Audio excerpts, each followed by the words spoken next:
Last year, Lil Durk got locked up over allegations he set up Quando Rondo, which led to the death of Quando's cousin. Now he's behind bars, waiting for trial. But word is, someone from inside the facility just spoke out. And what they're saying gives a whole new perspective on Durk's time. And I'm feeling good, just taking it in time, just chilling. So that whole just chilling vibe? Yeah, not exactly. According to recent claims, Lil Durk has been breaking all kinds of rules behind bars. In this video, we're diving into what's really been going down since Durk got locked up and how it might make his legal situation even worse. As most of y'all know, Lil Durk was picked up by the feds in late October 2024 while in Florida, hit with some serious murder-for-hire charges. This isn't your average case.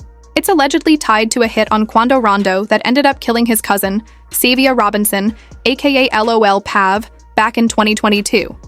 The indictment is stacked: conspiracy to commit murder for hire using interstate facilities, to carry it out, resulting in death, and of course, those extra gun charges the feds love to pile on. If you've been tapped into the Chicago drill scene, you probably already see the connections. Many believe this case is tied to the fallout from King Von's murder in 2020. Von was Durk's right hand in the OTF camp and was killed in a clash with Quando Rondo's crew. Now people in the streets think Durk's current legal mess might be revenge for Von, a web of street politics, loyalty, and payback that's landed Durk in the Metropolitan Detention Center, MDC, in Los Angeles, awaiting a trial that's now pushed to October 2025. But what's really going on with Smirk behind them walls? Some intel from jail calls that leaked in November 2024 give us a glimpse. Just weeks after getting booked, one of Durk's homies posted a jail call to IG, where Durk addressed some of the rumors flying around. Most notably, he shut down the E. Talk about being in PC, protective custody, making it clear he's standing 10 toes in general population. This is major because in jail politics, being in PC, protective custody, can get you labeled as soft or even as a snitch. But Durk made it clear he's in Gen Pop or general population, and according to him, he's actually getting a lot of respect from other inmates. That suggests he's still holding weight even behind bars. Then in March 2025, another jail call surfaced, this time with Ye, formerly known as Kanye West. On the call, Durk kept it real about his situation, saying he was staying solid despite everything going on. He talked about passing time by putting inmates on game about his travels and experiences, showing that he's using his past success to stay grounded and even build with people inside. These calls paint a picture of someone who, even while facing serious charges that could mean life in prison, is adapting to the environment and keeping his head high. When he was first locked up in Miami, reports described him as charming and respectful with both the COs and other inmates, showing he knows how to move smart and keep things smooth. Still, it hasn't all been smooth sailing.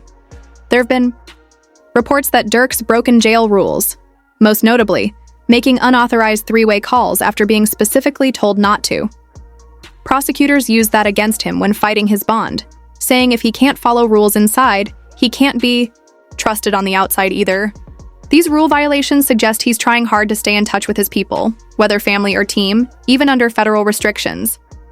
As for where he's being held, MDC Los Angeles isn't your typical jail.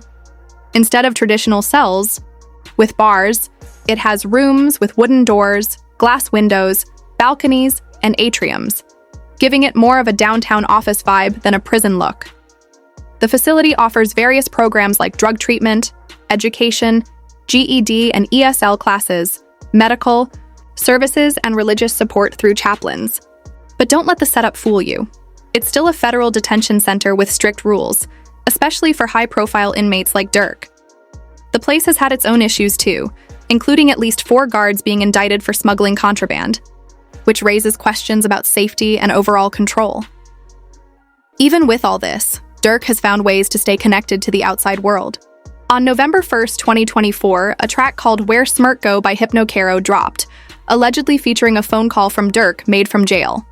On the call, he showed love to his team, saying, "Hypnocaro, my motherfin brother from another, forever. Legend off only the family. And I take your fin streets over. You know what time it is. Rest in peace." However, not everyone was convinced. Some fans questioned the authenticity of the recording, speculating it might have been AI generated. Then there's his album Deep Thoughts, which dropped on March 28, 2025. It gives a deeper look into his mindset while locked up, with features from Future, Lil Baby, Punk Show, and Jhené Aiko.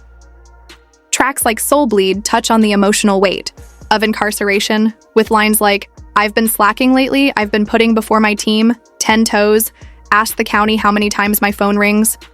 Another song, Shaking While I Pray, gets raw about his struggles, possibly worsened by jail time with the bar. "I had to slow down off that drink. I was in Cleveland Clinic. I almost met God for the week." Together, the music and the leaked calls offer a rare look at how Durk's navigating the pressure, from the weight of serious charges to the daily grind behind the walls. Even the Deep Thoughts album cover reflected Lil Durk's current situation, showing him in a graffiti-covered jail cell, a visual mirror of his reality. But Durk's legal problems go far beyond the murder-for-hire charges tied to the 2022 shooting. During a detention hearing in December 2024, prosecutors hinted at his possible connection to another body in Chicago. Then in February 2025, Andrea Robinson, mother of the victim, Savia LOL Pav Robinson, filed a wrongful death lawsuit against Durk, making things even messier. Despite everything, Durk's still holding on to his ties, both in the streets and with his family.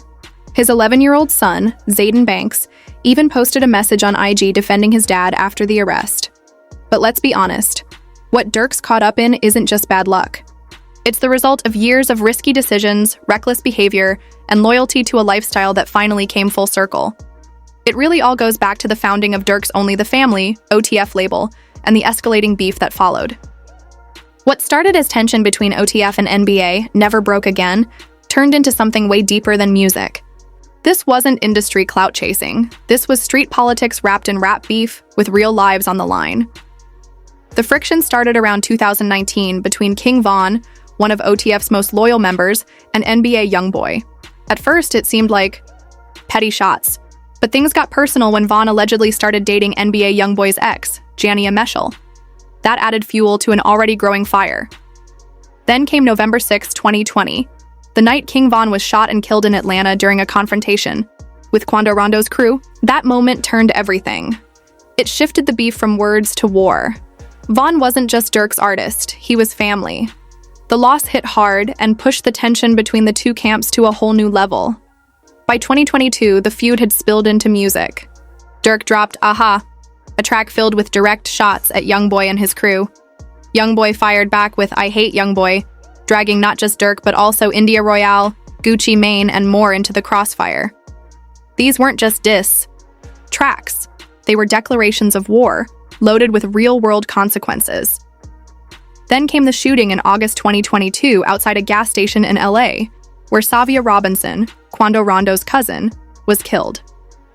The feds now claim it was a targeted hit, orchestrated as payback for Von's death. This alleged retaliation became the foundation for the murder-for-hire charges that landed Durk behind bars in October 2024. It's a brutal cycle. Words lead to threats. Threats turn to gunshots.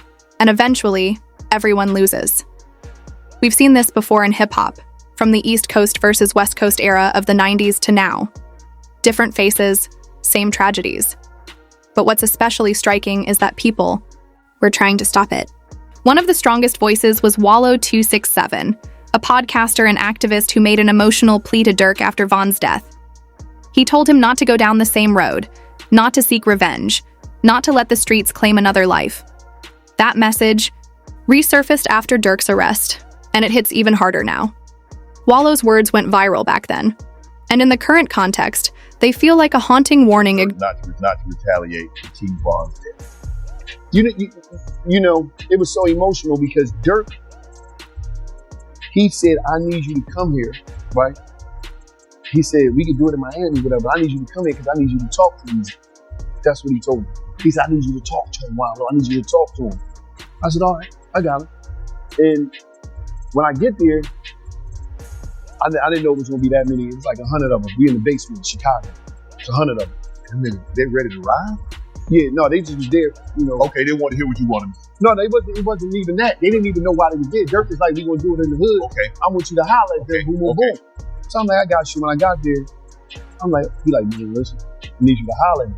It just so happened that when I'm talking to him, I understand, because I'm talking to a couple of them inside, and I understand that nothing is more important in the ghetto than revenge. Revenge is king. In a powerful moment, Wallow 267 breaks down the mindset-fueling cycles of violence in the streets, calling revenge the king and ego the #1 killer of black men.